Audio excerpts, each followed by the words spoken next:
সূরা কাহাফে প্রথম পৃষ্ঠাতেই আছে, ইন্না জাআলনা মা আলাল আরদি যিনাতাল লাহা লিনাবলুয়াহুম আইয়ুহুম আহসানু আমালা। আমি এই গোটা পৃথিবী সুসজ্জিত করেছি শুধুমাত্র আমার বান্দাদের জন্য। যা কিছু আছে সব মানুষের উপকারার্থে। সাপ আমরা দেখলেই মেরে ফেলি। সাপের যে মানুষ ক্ষতি করে 16 আনায়, আমরা দেখা মাত্র সাপকে মেরে দিই। সাপ কিন্তু আমাদের 1 আনা ক্ষতি করে। সাপ যে মানুষকে দংশায়, কামড়ায়, তার কারণ হচ্ছে সে আত্মরক্ষার জন্য। সে যখন কামড়ায় আত্মরক্ষার জন্য। অস্ট্রেলিয়ায় একটা সাপ আছে যার নাম হচ্ছে ব্ল্যাক মাম্বা। তার ঘন্টায় গতি হচ্ছে 28 থেকে 30 কিলোমিটার ছুটে ঘন্টায়, এত দ্রুত গতি। সে যেখানে মানুষ বাস করে সেসব জায়গায় থাকে না। যদি তার সামনে কেউ পড়ে যায়, যদি কোনো মানুষকে সে কামড়ায়, 10 মিনিটের ভেতরে অ্যান্টিডোজ দিতে হবে, না হলে মৃত্যুবরণ করবে। তার হার্ট ব্লাস্ট করে দিবে, কিডনিগুলো ব্লাস্ট করে দিবে, এত দ্রুত গতি বিষ। এইটাও কিন্তু মানুষের উপকারের জন্য। সে আপনার 1 আনা ক্ষতি করছে। পৃথিবীতে যতগুলো ওষুধ দেখছেন, মেডিসিন, সাপের বিষ ছাড়া মেডিসিন হবে না। যতগুলো অ্যান্টিডোজ আছে, সাপে কামড়ালে যে অ্যান্টিডোজ দিচ্ছে ডাক্তারে, সেটাও সাপের বিষ দিয়ে। ক্যান্সারের যে কেমো তৈরি হচ্ছে সাপের বিষ দিয়ে। তো সাপের সবকিছুই উপকারী। একটা জিনিস ক্ষতি কি করে? আত্মরক্ষার জন্য মানুষকে কামড়ায়। শুধু তাই নয়, সমুদ্র এতগুলো আছে, 3 ভাগ পানি, 1 ভাগ স্থল। এই 1 ভাগ স্থলের জন্য এত বড় সুবিশাল সমুদ্র আল্লাহ তৈরি করেছেন। সমুদ্রের পানি নুনা না মিষ্টি? নুনা, নুনযুক্ত। কেন জানেন? পৃথিবীতে যতগুলো নদী আছে, নদীর শেষ প্রান্তর যেখানে, সেটা গিয়ে কিন্তু মিশেছে সমুদ্রের সাথে। মালদায় যে পদ্মা দেখছেন, যতগুলো নদী, পদ্মা, মালদার ফারাক্কা থেকে একটা গঙ্গা বেরিয়ে যাচ্ছে, যার নাম ভাগীরথী, যার নাম হুগলি নদী, তারই নাম গঙ্গা। তারই নাম গঙ্গা, ওইটাই গঙ্গা।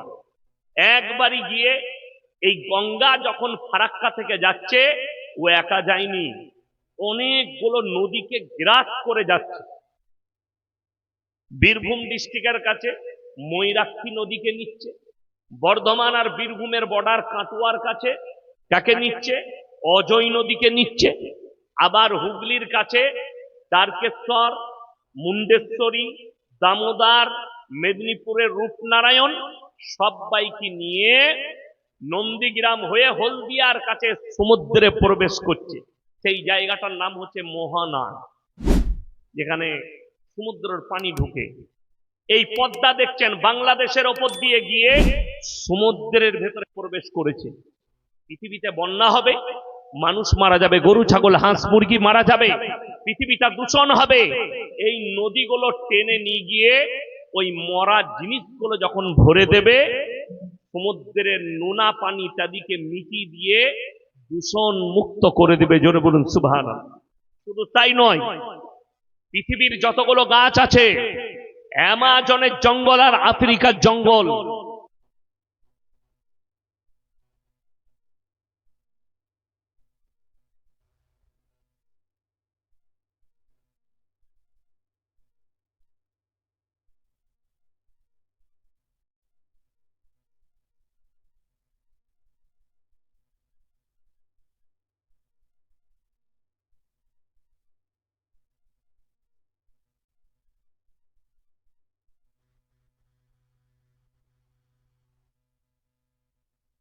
সৌন্দর্যতা দৃশ্য দেখতে যাচ্ছে।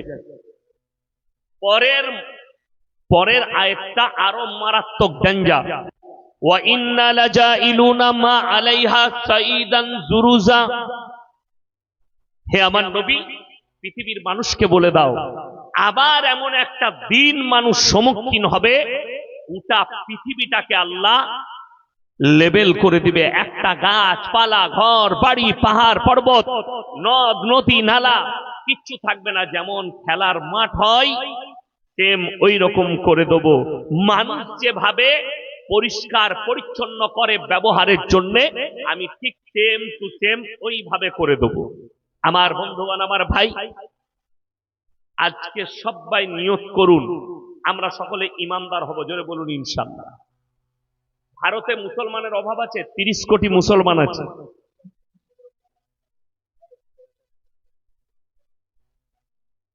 তুমি দেখে নে।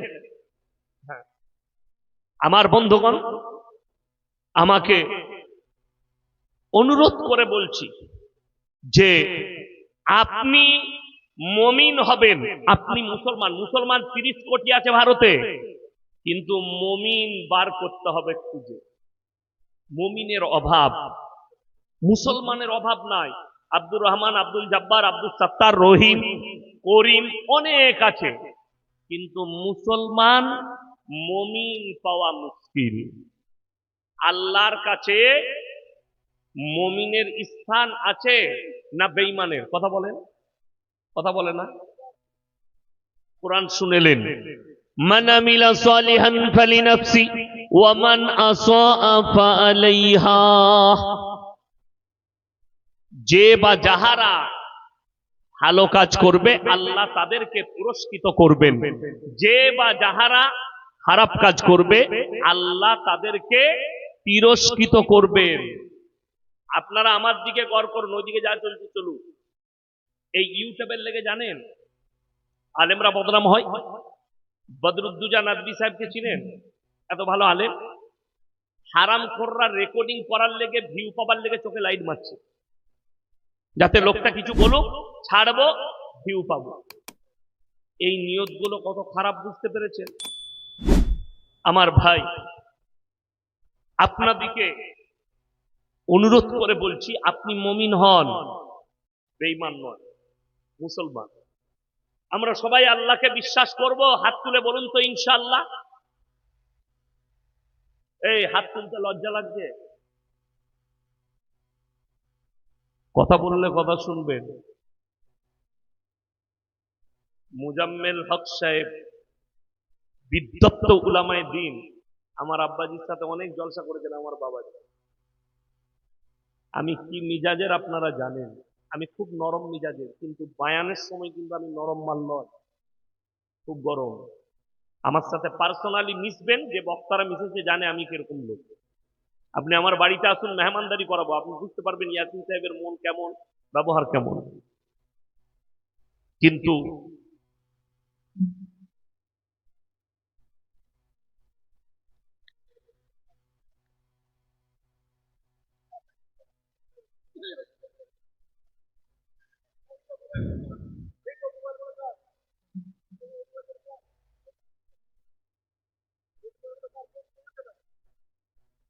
ছেড়ে দে। আমার ভাই, আপনাদিকে অনুরোধ করছি, সবাই বলুন আল্লাহকে বিশ্বাস করব আমরা ইনশাআল্লাহ। হ্যাঁ, যদি আল্লাহকে বিশ্বাস করেন, আল্লাহর হুকুম মানতে হবে না? হবে না? কথা বলে না? আল্লাহর হুকুম মানতে হবে। এরপর চলুন। আপনি বলছেন আমি আল্লাহর হুকুম মানব, নবী মুহাম্মদ সাল্লাল্লাহু আলাইহি সাল্লাম আপনি বলছেন আমি তার উম্মত দাবি করছেন, তাইলে নবীজির হাদিস মানতে হবে না? হবে না? আদর্শ মানতে হবে। এখন দেখা যাক, আমি ওইটাই আজকে সমীক্ষা করব, যে আপনি যে বললেন আমি আল্লাহকে বিশ্বাস করি, আপনি বললেন আমি নবী মুহাম্মদ সাল্লাল্লাহু আলাইহি সাল্লামের উম্মতি, তাহলে আজকে ওটা সমীক্ষা করব যে আপনি সত্য বলছেন না মিথ্যা বলছেন। এই থানাটা কি গাজল? পুখুরিয়া থানা, অনেক বড় থানা। চলুন, ইমানদারির সঙ্গে বলবেন, বুকে হাত রেখে বলবেন যে ইসলামী শরীয়তে সুদ খাওয়া জায়েজ তো? কি? হারাম। কিন্তু সব মৌলবীর কাছে হারাম নয়। ঝাড়খণ্ডের একটা মাল আছে, সে বলছে ব্যাংকে সুদ পেলে খাওয়া যাবে, মুফতি, জানি না কিরকম মুফতি। তো আমি বলেছি যার সুদ বেরুবে ব্যাংকে ওকে দিয়ে পাঠাবে। বড় কষ্ট লাগে, কোরআনে আছে, এটা কোনো মৌলবীর কথা নয়। হারামটা মৌলবীর কথা, কথা বলে না, কোনো মৌলবীর ফতোয়া নয় হারামটা। হারামটা কে বলেছেন? আল্লাহ। ওয়াহাল্লাল্লাহুল বাইয়া ওয়া হাররামার রিবা, সুদকে হারাম করেছি, ব্যবসাকে হালাল করেছি। ইমানদারির সঙ্গে বলুন তো, এই পুকুরিয়া থানায় একটাও মুসলমান সুদ খায় না তো? কথা বলে না? হাই, এখন দেখুন, আমি এমনি গাল খাওয়া বক্তা, লোকে গাল দেয়, তো দু চারটা সুদ করে গাল দিলে আমার কোনো যায় আসবে না, আসবে না। দুটো দালাল, দুটো সুদখোর গাল দিবে, এতে কোনো দোষের নেই। কথাটা শুনেলেন? সুদ খাওয়া হারাম, মুসলমান যদি সুদ খায়, যে লোক হারাম জানার পরে সুদ খেলো, সে যেন আল্লাহর সঙ্গে যুদ্ধ ঘোষণা করলো। নবীজি সাল্লাল্লাহু আলাইহি সাল্লাম হাদিস বর্ণনা করলেন, কেউ যদি একবার সুদ খায়, নিজের আপন জন্মদাতা মায়ের সঙ্গে 36 বার জিনা করার সমান পাপ হবে। বলুন নাউযুবিল্লাহ। তাইলে একটা মুসলমান কি করে সুদ খেতে পারে? কোন হিসাবে খায়, কি ভেবে খায়? অথচ সেই লোক মসজিদে জুম্মার দিনে নামাজ পড়তে আসে। ঠিক বললাম না ভুল বললাম? বগলে গুয়ের গন্ধ, বাপ নাম রেখেছে আতরালি। কথাটা বুঝতে পারেননি? খাচ্ছে সুদ, আর মসজিদে এসে বলছে আল্লাহ তুমি আমাকে জান্নাত দিও। যদি বলেন মৌলভী সাহেব যে সুদ খাই মসজিদে যেতে পাবে না, যাবে। কখন জানেন? দরজায় পাটা রেখে ঢোকার আগে বলবে আল্লাহ আজ থেকে আমি ইস্তেগফার করলাম, আর জীবনে সুদ খাবো না, জীবনে সুদ খাবো না। মদ হারাম না হালাল? কথা জোরে বলুন। হারাম। মদ, গাঁজা, আফিং, হিরোইন, বিড়ি, সিগারেট, গুটকা। আমাদের দেশে তো কিছু মুসল্লি আছে, ফজরের পরে বিড়ি না খেলে হাগায় হয় না। ঠিক বললাম না ভুল বললাম? ওকে পায়খানা করে বিড়ি খেতে হয়, তবে তার পায়খানা বের হয়। অনেক হারামখোর আছে গুটকা না খেলে তার পায়খানা হয় না। কি বলবেন? অনেকজন আছে গুল না মাজলে তার হাগা হয় না। আর আমাদের দেশে দু তবকার মৌলবি, এক দল বলছে হারাম নয় মাকরুহ। আমি আপনাকে চ্যালেঞ্জ ছুড়ে গেলাম, যে জীবনে গুল মানে না তাকে একবার আঙ্গুলে করে একবার মাজি দাও, বেহুশ হয়ে পড়ে যাবে। ঠিক বললাম না ভুল বললাম? যে বিড়ি খাই না তাকে বিড়ি খাইয়ে দেন, তার মাথা ঘুরবে। যে সিগারেট খাই না তাকে সিগারেট খাইয়ে দাও, তার মাথা ঘুরবে। যে গুটকা খাই না তাকে গুটকা খাইয়ে দেন, মাথা ঘুরবে। তার মানে নেশা। আগে চলুন আমার বন্ধুগণ, আমার ভাই, অবাক হবে, একটা মুসলমান মদ বিক্রিও করছে, মদ পানও করছে। আরে আমি দেখিয়ে দেবো মালদা জেলায় এই পুকুরিয়া থানায় হারামখোর চায়ের দোকানে চা বেচছে, আর লুকিয়ে গাঁজার পুড়িয়া বেচছে। চা খেতে গেছে, আর এসব আমরা মৌলবীরা কি বুঝবো, দাও তো ভাই একটা চা। আর ওর খদ্দের এইছে, কই একটা চা দে, আর চায়ের পরে ওটা দিয়ে দিন। ওইটা আর আমরা মৌলবীরা কি করে বুঝবো? ওইটাই মানি তো হচ্ছে গাঁজা, ওটা দিয়ে দিবি, উঠিয়ে লুকিয়ে দিয়ে দিচ্ছে কে? চায়ের দোকানে। আর আমরা মৌলবীরা মনে করছে এত ইমানদার ব্যবসা কেউ নাই।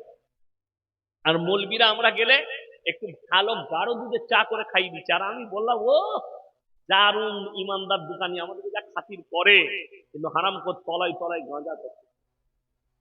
খুব সাবধান, এই মুসলমান করছে। আপনি চলুন, কোথায় যাবেন? গাজলে, শামসিতে, পুকুরিয়ায়, কালিয়াচকে, সুজাপুরে। আমি দেখিয়ে দেবো লটারির টিকিট হারাম না হালাল? হারাম। আমি দেখিয়ে দেবো মুসলমান লটারি বিক্রি করছে। ঠিক বললাম না ভুল বললাম? তাহলে এই লোক হারাম জানার পরে লটারি কি করে একটা মুসলমান বেচতে পারে? কি করে এই কাজ করতে পারে হারাম জানার পরে? এগুলো ছাড়ছে না কেন জানেন? একজনের দায়ী হচ্ছে আমাদের সমাজ ব্যবস্থা।